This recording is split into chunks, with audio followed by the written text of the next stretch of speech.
Begini reaksi Amar Ahyan bila dapat hadiah daripada Baim. Baim memang tak takut dengan haiwan. Siap tangkap lagi kelawar, nak bela katanya.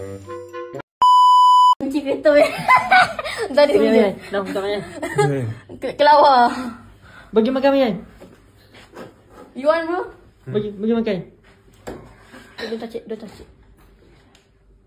Datuk. Ada kelawar. Mana dapat kelawar? Baik dapat. The hell, bro? How do you catch it then? Oh no, it was sleeping and then I just caught it. But then it fall down first. That's why it's not moving, I think. How do you pick it up? Huh? I didn't pick it up. I used data power. I put it in my it. I don't know why it's not moving because just now it was flying.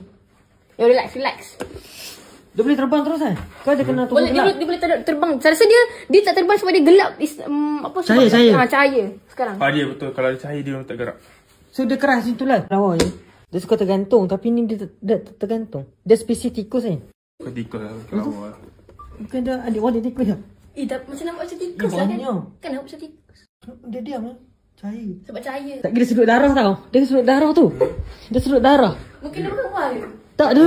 Boleh dengan darah kan? Ni kelawar buah. Oh, lawa buah. Ha, nampak? Oh.